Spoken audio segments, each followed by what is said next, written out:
आपकी spiritual life में आप चलते हैं, आपसे गलती हो गई, आप परीक्षा में फंस गए,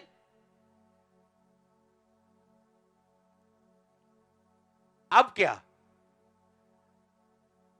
अब उस परीक्षा में फंस के और नीचे जाना है या वहीं रुक के तौबा करनी और आत्मिक आंखों से देखने की लुटेरे लूट रहे हैं, शैतान छीन रहा है, मैं इसे बदल सकता हूं अगर अभी मैं सुधर जाऊं तो। आपकी स्पिरिचुअल लाइफ में आपसे गलती हुई, आपसे मिस्टेक हुई, आप प्रभु से हटे, आपने गुनाह किया, आप गिर गए, उसके बाद मैंने लोगों को देखा है उठने के अलावा उनके पास पीछे जाने के लिए तैयार थे। वो ये नहीं कि उठें तौबा करें, जो छीन गया अब वो छीन गया, क्या करें, लेकिन परमेश्वर के करीब जाएं तो परमेश्वर फिर से हमारी लाइफ को रिस्टोर कर सकता है, वैसे ही बना सकता है। लेकिन इसके अलावा उन्होंने क्या किया, और पीछे गए और परमेश्वर से और मार खाई और अपनी लाइफ को तबाह कर लिया। जब आप अपनी स्पिरिचुअल आईज को ओपन रखेंगे, अपनी अंदरूनी आंखों को ओपन रखेंगे, आप समझ जाएंगे कि इन पाप की वजह से, इन मिस्टेक्स की वजह से मैं संघर्ष कर रहा हूं। अब जब आप संघर्ष कर रहे हैं, आपके लिए परमेश्वर में चलना मुश्किल होता है, क्योंकि आपके पाप की वजह से, गुनाहों की वजह से आपको स्ट्रगल्स रहती हैं लाइफ में। अब और मुश्किल होता है परमेश्वर में चलना या उस पवित्रताई को परस्यू करना, उसको उसका पीछा करना।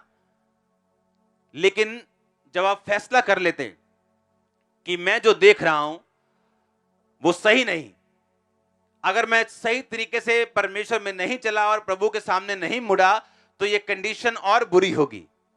और आत्मिक लोग फैसला करते कि नहीं, मैं परमेश्वर के नजदीक जाऊंगा और परमेश्वर से पूछूंगा कि वो क्या चाहता है, लेकिन उसके जो लिखित वचन बाइबल में ऑलरेडी लिखे हुए हैं मैं उनको पूरा करूंगा। और वो चलना शुरू करता है परमेश्वर में, कठिनाइयों के बावजूद, परीक्षाओं के बावजूद। फिर छुटकारा एंटर करते हैं, ब्लेसिंग्स एंटर करती हैं। आप देखते हैं कि आपके टेस्टिमनीज किस तरह से परमेश्वर आपको दे रहे हैं, आपके आसपास के लोग किस तरह आपके आत्मिक जीवन के कारण प्रभावित हो रहे हैं, आपका समाज प्रभावित हो रहा है, आपका देश प्रभावित हो रहा है, ब्लेस हो रहा है, क्योंकि आप प्रेयर्स में हैं। लेकिन जो आत्मिक मूर्ख लोग हैं, जब एक परीक्षा उन पे आती है उनकी अपनी कमी की वजह से, वो और पीछे भागते हैं, क्योंकि उन्हें क्रिश्चियन लाइफ फिर और डिफिकल्ट लगती, और मुश्किल लगती। लेकिन जब वो फैसला कर ले कि ये परमेश्वर की मर्जी से हुआ, अगर मैं ऐसा ना करता तो ये परीक्षा में ना फंसता, लेकिन अभी मेरे पास मौका है, क्योंकि मेरा परमेश्वर एक सेकंड चांस देने वाला परमेश्वर। उसने पतरस को दिया, वो आपको देगा। दिया कि नहीं दिया पतरस को? पतरस कहता मैं तो इसे जानता ही नहीं हूं। परमेश्वर रात को कहता रहा, पतरस प्रार्थना करता कि तू परीक्षा में ना पड़े। उसे लगता है मुझे कौन सी परीक्षा आनी, मरना तूने, मैंने कौन सी, मुझ में क्या परीक्षा आ जाएगी। और सारी रात प्रार्थना करने वाले प्रभु यीशु मसीह अगले दिन उस क्रूस को उठा के सब परीक्षाओं से निकल के मर के तीसरे दिन मुर्दों में से जी उठ के जीत जाते हैं। और पतरस जो ये कहता था कि मैं प्रभु, तू तेरे को कोई हाथ लगाएगा ना मैं उसे मार दूंगा, और ये सच था।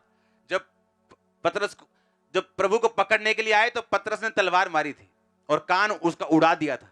आपको क्या लगता है पतरस ने कान उड़ाने के लिए तलवार मारी थी? उसने सिर के बीच में मारी थी, उसने मारने के लिए मारी थी, पर वो हट गया और उसके कान पे लगी वो, और कान उसका उतर गया। वो इतना दलेर था शारीरिक, लेकिन शारीरिक दलेरी काम नहीं आई, और उसने बाद में क्या बोला, मैं इसको नहीं जानता। जिस नाप से परमेश्वर ने कहा तुम नापेगा, उसी नाप से तेरे लिए नापा जाएगा। जो गड्ढा खोदेगा वही उसमें, और जो पत्थर लुढ़काएगा वही उस पत्थर के सामने आएगा। लोग मुझसे पूछते हैं, अच्छा फलाना आपके साथ ऐसा कर रहा है, आप क्या करना चाहते हो? मैंने कहा मैं कुछ नहीं करना चाहता हूं। अच्छा आप, मैंने कहा मैं अपनी लाइफ में कोई लड़ाई नहीं हारा हूं, क्योंकि मैं कभी लड़ा नहीं हूं। कौन लड़ा है? और वो कभी हारता नहीं। आमीन। वो कभी हारता नहीं। आप जीत लोगे परमेश्वर से? कभी नहीं। इसलिए अपनी लड़ाइयों को परमेश्वर को बोलो लड़ने के लिए। हालेलुया। और आप देखेंगे बड़े हैरानी के साथ कि जो लोग आपके साथ कर रहे थे, अब वो उनके साथ हो रहा था, और उनके साथ ज्यादा हो रहा था, क्योंकि परमेश्वर ने कहा मैं तुझे नाप नाप के अब दूंगा। तू तो आटा ऐदा ले आएगा ऊपरों, पर जब मैं मोड़ांगा तो फिर दब दब के मोड़ांगा। हाँ, और आप देखते हैं कि जो लोग आपके साथ ऐसा बिहेव कर रहे थे, अब उनके लोग उनके साथ ऐसा बिहेव कर रहे हैं, क्योंकि जिस नाप से तू नापेगा उसी नाप से तेरे लिए। और जो तुम चाहते हो लोग तुम्हारे साथ करें, तुम भी लोगों के साथ ऐसा ही करो। इसलिए आपको वरी करने की, डरने की कभी भी कोई भी जरूरत नहीं। जो लोग आपके साथ करने की ठानेंगे वो उनके साथ होता जाएगा। उन्हें समझ आएगी कि हम गलत कर रहे थे और वही चीजें अब हमारे साथ हो रही। क्रिश्चियनिटी एक स्ट्रांग लाइफ है जो आप जी रहे हैं, स्ट्रांग। अगर आप ना डरें, ना घबराएं और ना पाप में जाएं, विक्ट्री श्योर है। जिस तरह सूरज आना श्योर है, जिस तरह आपको मॉर्निंग आप ये नहीं सोचते पता नहीं आज सूरज आया होगा कि नहीं आया होगा, जिस तरह उसका आना श्योर है, आपकी जीत का आना श्योर है।